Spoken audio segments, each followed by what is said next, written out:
I welcome everyone to the new format of stories. I hope you like this change. Write to me about it in the comments. I won't detain you. Let's get started. Story 1 from User Dibs. A little context. I was 17 and a modestly overweight guy. It was at a friend's 18th birthday party at her house. Big house out in the countryside, so everyone was staying there overnight. About 50 of us. Everyone's drinking, laughing, having a great time. Apart from this one girl.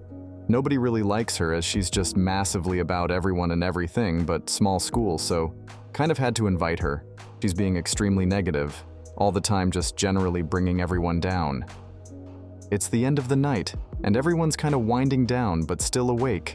We're all in this one large room, with mattresses on the floor. Now I've been drinking since about 2 p.m., and it's now about 3 a.m., and I'm a rambling drunk, just constant. But it's funny, I think. And I'm still actually talking to people, not just myself. Then this girl, just out of nowhere, says, "Shut up, Dibs 234, no one cares." Of Sadie, just 'cause my bra are bigger than yours doesn't mean you need to be jealous. Never in all my life has a response come out of my mouth that fast. This was straight bypass the brain, go straight to mouth trash. Moment of silence, then just endless laughter. She kept trying for a comeback of her own. But everyone just kept laughing literally at her face till she stormed out. I was talking to the birthday girl later on, and she kept saying she was so happy. I said that too. Her. Everyone been getting sick and tired of her trash attitude all year, and she was glad someone had finally said something to her.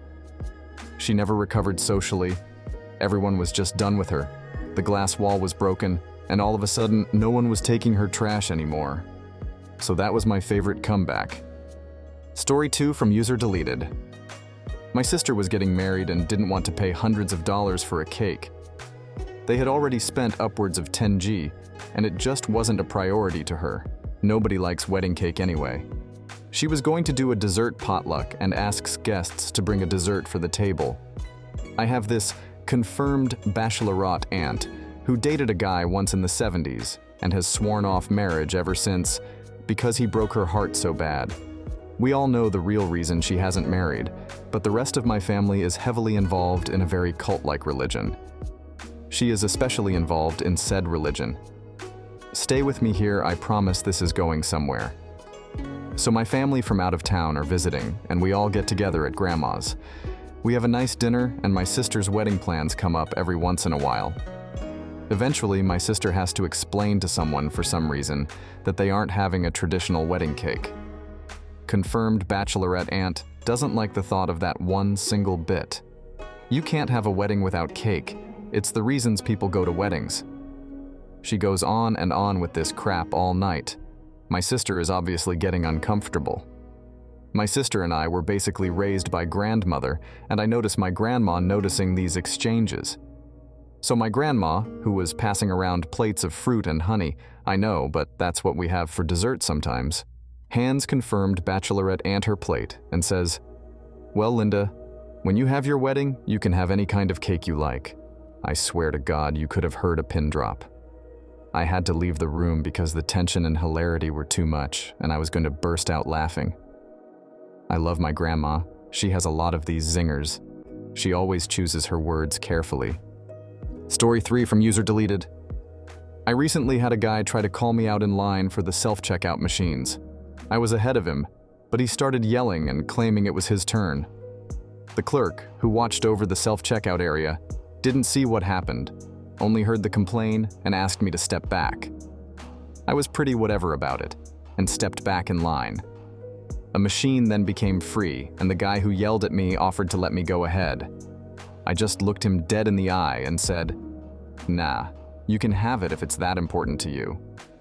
And you could almost hear the sigh in his head as he realized what a douche he'd been. My favorite comeback ever, though, was from my teens. I used to have that awkward emo phase that most teens have, and I was living at this school on weekdays and with my parents on weekends. The kids became really close because we were always together, but I especially bonded with this emo chick over being emo. We were stupid emo kids who thought that writing 666 on everything was cool, and listening to Slipknot made us extra badass. Granted, I still listen to Slipknot and love their new music, but you know, all the classic emo stuff were us. This school place had a lot of classic pop girls, as we used to call them. Girls with makeup everywhere, blonde hair and blue jeans 2 sizes too small. One day this emo chick came to class hours looking like one of them.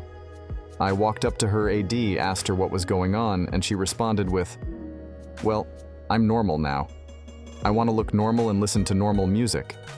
I looked at her, classic elevator glance, the kind you see in movies, and told her, "I feel sorry for you for feeling like you have to be fake to fit in."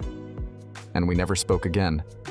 I was pretty proud of 14-year-old me there and for wanting to stick with my emo style rather than pretend to be something I wasn't, especially considering how hard that trash is when you're a kid. Story 4 from user chronically too nice.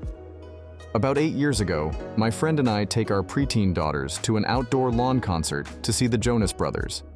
So you could either pay a bunch and sit in the assigned seats in the front, or pay general admission and be anywhere in the lawn section behind a short fence and sidewalk area. We had our area with our kids all set, but decide to walk around and to get a little closer for just a few minutes. The whole fence from end to end is lined up with people to get a closer look. We were actually about to walk back to our lawn area when a lady behind me, up on the grass but very close to the fence, says I'm blocking her view and I need to move. Mind you, there's 40 people lined up on the fence, and she's yelling just at me. She causes such a fit, the security comes by and make everyone up by the fence leave and says everyone needs to be on the grass area. I was so pissed. So after confirming with security that as long as I'm on the grass, I can stand anywhere I want, he says, "Yes, that's the rule." So I proceed to find about 1 foot of grass that's open in front of this lady and start dancing and singing, blocking her view. My friend was dying laughing, and we still talk about that's the funniest trash she ever seen. This lady was fuming, and security wouldn't do anything about it. He was laughing too. Finally, my 8-year-old didn't understand and started to cry, so I left. But to me, it was the best type of comeback. Story 5 from user LMBH. When I was 16, my Young Life leader, Young Life is a non-denominational Christian youth group, went on Ellen, and Ellen gave them like $10,000 worth of free kitchen appliances. It was truly life-changing for them. About a month later, I was at the end of year celebration for the mother-son charity group that my mom and I were in. While we were going around saying hi to everyone and making small talk, I brought it up to my friend's mom, who was good friends with our Young Life leader. I thought it was so cool that we knew someone who went on Ellen.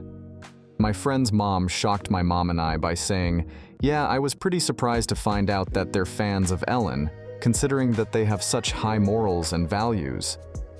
My mom, whose sister is a lesbian, stood there was the most passive-aggressive, "Oh, you" smile. Anyone from the South knows what I'm talking about. And after a few seconds of silence, I delivered the best comeback of my life. "Well, I like Ellen," I said in the nicest tone of voice I could conjure up. Then my mom said, "You know, so do I." And then we walked away. There were so many things I wanted to say to that asshole, but nothing would have been better than, "Well, I like Ellen," with a smile on my face. Ellen would have approved. Story 6 from user Denither. I was on holiday when I was 14 in Turkey, on windsurfing holiday, and whilst I was on the beach, walking to the bar to get a drink, a mini tornado whipped up in front of the bar. It got pretty powerful and started whipping gravel everywhere at first. Then came the sun loungers and finally a few sails and boards. Most people just stood and watched the carnage from a few meters away and after it headed out to sea. My female instructor says, "Well, that's the most interesting thing I've seen in the last 10 years. And without skipping a beat, I reply, "God, your life must be so boring." I didn't intentionally say it. It just sort of came out as a reaction. The tornado was cool, but not decades cool. Everyone around us heard and laughed, so she turned to me quietly and said, "Well, it might not be true today, but in 15 years when you're at your desk job, just remember where I am, on the beach with wind in my hair. Don't worry, I know you'll remember." And carried on with the day and the while, smiling.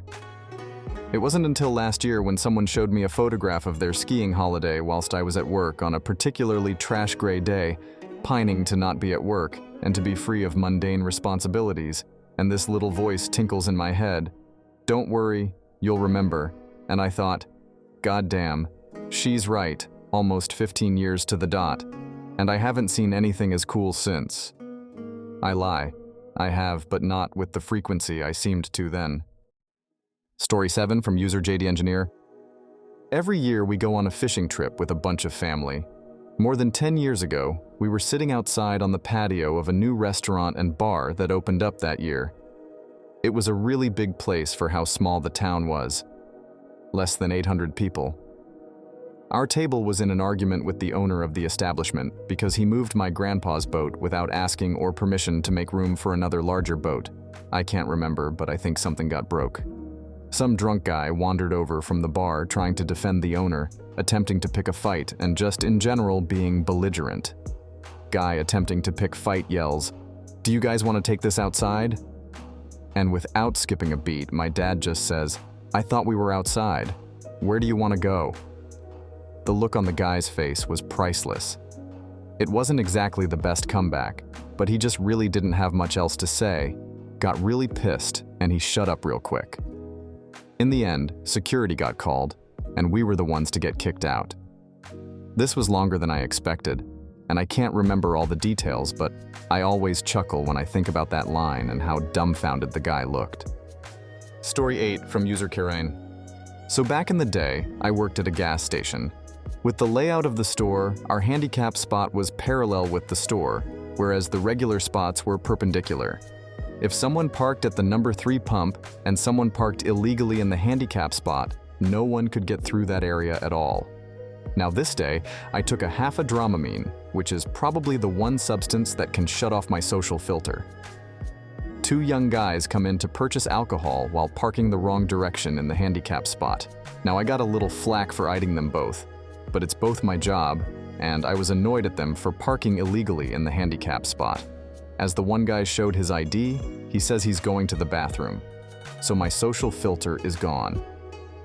I tell the guy next time he either needs to park in a normal parking spot, or at the very least park the correct direction in the handicap spot so he didn't block the driving lane. He says, "My friend is handicapped." I give him the most blank expression I could muster, and while my district manager is 2 feet away, I say, "Stupidity isn't a handicap." Guy blinks a couple times, pays for his beer, and leaves. District manager didn't hear me say that. I still told him in case they complained, but from what I can tell, they never did. Story 9 from user Zappy. My best comeback ever, that is still an inside joke in my friend group. Now I was given a locker in the worst location in HS and never went to it, so I'd stuff all my trash into my backpack. Anyway, it was winter and I was wearing Timbs, so I shoved my workout shoes in my backpack, so I was looking like I should be in the bell tower at Notre Dame. My friend's sister was dating a grade a cunt muffin and had made her cry, so he asked me to come with him, per usual. Now this kid said some nasty trash about my friend, so we were both kind of pissed off and hurrying through the hallway. But this story isn't about him. Now we had some real characters at my school, and this dame, a solid 8, but with the personality of a sack of manure, and kind of dumb. She was one of those kids that just acted out for attention a bunch. I was cool with her, but goddamn was she dumb. She even had that standard white girl tone, like oh my god. So we bolted past her and her gaggle of bimbos, my hunchback in tow, and she goes, "Zappy, why is your backpack so big?"